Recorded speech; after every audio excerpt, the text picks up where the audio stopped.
Kasama po natin dyan.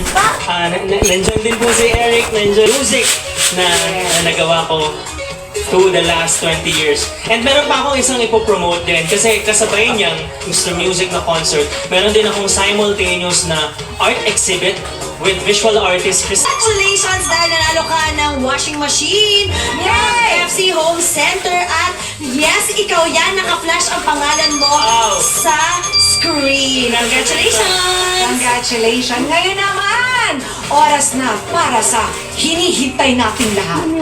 POTV. Wulon of the Day! Kanya-kanya tayo ng papel sa buhay, maliit man o malaki.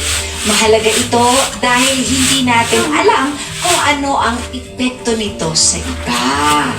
Diba? Ang ganda naman. Bagay na bagay. Yes. Yes, thank you so much ulit! Jason, Sir Jonathan, Janine, maraming salamat. Eric, and Jonathan Manalo. Sir Jonathan, Mr. Music. Maraming salamat. At ito na, maraming salamat sa kwentuhan ngayong umaga mga mamshi. Hanggang sa muli!